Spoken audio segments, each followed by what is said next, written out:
भी जैसे सपोज करो मैं अमित जी की बात करता हूँ, हमारी प्रार्थनाएं और सभी देशवासियों की प्रार्थनाएं हैं, और जो भी बाहर लोग उनके फैंस हैं वो भी शायद उनके अच्छे स्वास्थ्य की कामना करते हैं। जी जी जी। लेकिन अभी जिस तरह से हम मीडिया की, अगर मैं बात करता हूँ मेन स्ट्रीम मीडिया की खासतौर से, हम मेन स्ट्रीम मीडिया में देखते हैं कि जो हमारी सोशल रिस्पॉन्सिबिलिटी है उसके ऊपर मीडिया कभी बात नहीं करता है।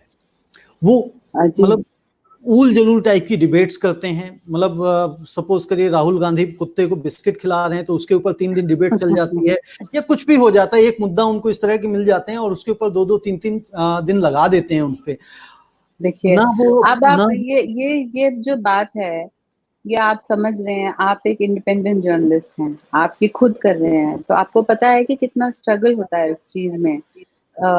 अब हम लोगों को ये मान लेना चाहिए कि जो मीडिया है बाय एंड लार्ज वो बिजनेस की तरह रन की जाती है। मैं उसकी पॉलिटिक्स में तो जाऊंगी ही नहीं, मैं बस ये कहूंगी कि मीडिया को बिजनेस की तरह रन किया जाता है। अब उस बिजनेस में अगर उनको लगता है कि इस चीज में लोगों को ज्यादा रुचि होगी कि तैमूर अली खान ने कैसे पापराजी को बाय किया, तो वो खबर पूरे दिन चलाएंगे। सचिन पायलट गए या नहीं गए वो खबर पूरे दिन चलाएंगे। पर आसाम में बाढ़ आई है, मध्य प्रदेश में दलितों की पिटाई हुई है, उन्होंने अपने जहर खा के खुदकुशी करने की कोशिश की है। केरला में गोल्ड स्मगलिंग का केस सामने आया है। ये सारी चीजें हमें डिस्कस करनी चाहिए, ये हमारे लिए जरूरी है।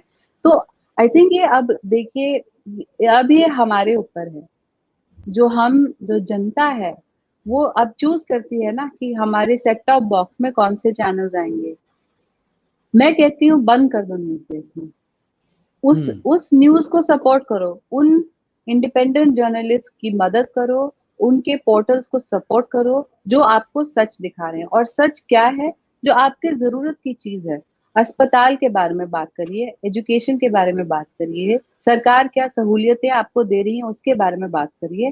हमें नहीं जानना है कि किसने कुत्ते को बिस्किट खिलाया है। या मैं अमित जी की ही जो उनकी चर्चा करूं, तो अगर जब उनके बारे में मैं तो खैर देखती नहीं, पर व्हाट्सएप फॉरवर्ड आया मुझे जिसमें ये न्यूज हेडलाइन थी कि अमिताभ बच्चन पेशाब करने गए।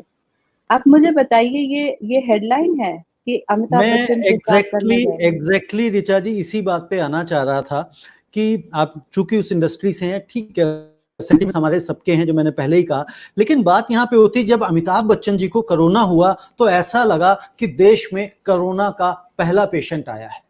2-3 दिन तक मीडिया उसी खबर को और पूरे टाइम पे चलाता रहा जब तक कि सचिन पायलट की न्यूज इन नहीं हो गई, उनके पास एक नया मसाला नहीं मिल गया। अदरवाइज जिस तरह से आपने बताया, वो टॉयलेट गए तो उसके लिए चलाया, आज उनको बहुत अच्छी नींद आई है, सुबह नाश्ता भी किया, जिस तरह की आप बातें कर रहे हैं, तो ये सब जो चीजें हैं ये किस लिए हैं, क्यों चलाना है? हम भी इंसान हैं, वो भी इंसान है, नो डाउट वो एक महानायक हैं और जनता नहीं, को आप अगर आप उनसे पूछेंगे, अगर आप महानायक से पूछेंगे तो वो स्वयं आपसे ये कहेंगे कि मुझ पे ऐसी खबरें ना चलाएं। एग्जैक्टली वो तो कोई अपने भी नहीं अकाउंट चाहता पे है कि भगवान की तस्वीरें डाल रहे हैं कि जल्दी ठीक हो जाए सब, सर्वे भवन्तु सुखिनः टाइप की बातें वो कर रहे हैं। और मीडिया ये जरूर चला रहा है कि अमिताभ बच्चन पेशाब करने गए। तो अब ये जनता को ही जानना है कि क्या वो ये देखना चाहते हैं कि अमिताभ बच्चन पेशाब करने गए, या वो अपनी जिंदगी के बारे में जो जरूरी चीजें हैं वो देखना चाहते हैं। और अगर चाहते हैं तो अब वो समय आ गया है जब हम अपनी न्यूज को, अपने जनहित में बात करने वाले लोगों को बढ़ावा दें। चाहे वो आप राइट विंग हो या लेफ्ट विंग हो या सेंटर में हो या जो भी हो, आपको जो सच दिखाए, जिसके न्यूज में इतने ग्राफिक ना हो, और जिनके न्यूज शो में ऐसे 12 पैनलिस्ट, बिल्कुल।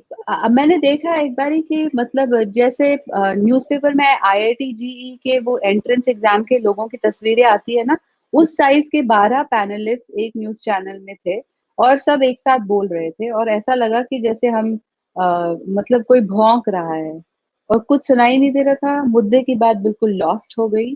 तो अब आप ही बताइए कि अब ये जनता को ही चुनना पड़ेगा कि उनको क्या देखना है। जी, और इसमें जैसे आपने कहा ना, जब हम बात करते हैं न्यूज़ चैनल की, हमारी जैसे जर्नलिस्ट के साथ भी बात होती, वो कई बार लोगों का ये कहना है कि जो जनता दिखाना चाहती है हम उनको वो दिखाते हैं।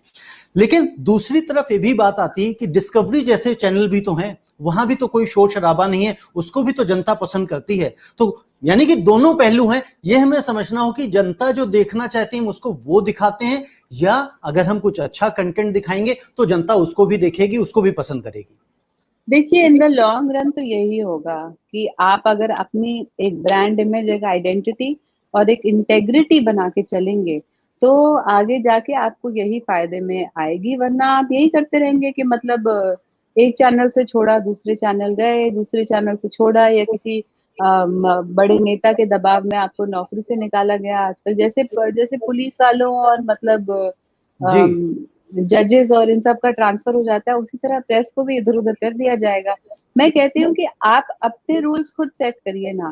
अगर आप एक ऐसे चैनल में हैं जो लगातार बकवास दिखा रहा है, तो आप वो चैनल छोड़ दीजिए, आपको तो कहीं भी नौकरी मिल जाएगी। तो जी ये जनता पे भी जरूरी है। और जो और इसमें जीत किसी की नहीं है। जो लोग ये काम करते हैं, जो ये एंकर जो बिल्कुल सेंसेशनलिज्म करते हैं, जिनका पूरा दिन यही होता है कि हम चिल्लाएं और लोगों को आपस में लड़वाएं, आप सोचिए उनकी मानसिक स्थिति कैसी होती होगी। उनको भी जी, तो वो जो शोर है वो उनको भी तो सहन करना पड़ता होगा। तो उनको ये भी सहन। सबके हित में है, ये सबके हित में है कि हम अच्छे जर्नलिस्ट और इंडिपेंडेंट जर्नलिज्म का साथ दें। और ये आप बिल्कुल क्लियर हो जाएगा कौन कितना इंडिपेंडेंट है जब आप न्यूज़पेपर खोलेंगे, देखेंगे क्या ऐड आया है और क्या चल रहा है। क्या चल रहा है? कई हम जब छोटे थे तो हमें दूरदर्शन के अलावा, जब उस वक्त कोई चैनल नहीं था, तो दूरदर्शन में न्यूज़ 15 या 20 मिनट की आती थी और पूरी देश की एक तरह से खबर जितनी हो सकती थी वो बता दी जाती थी। और जी हालांकि उस बिल्कुल, वक्त हम और छोटे कोई थे। शोर शराबा नहीं था। और आज भी इतने डिग्निफाइड औरतें और आदमी उसमें काम करते थे। वो बस बात आगे रखते थे। वो कभी सरकार के प्रवक्ता नहीं थे, ना वो कभी ऐसा दिखाते थे कि उनको सेंसेशनलाइज करने की जरूरत है।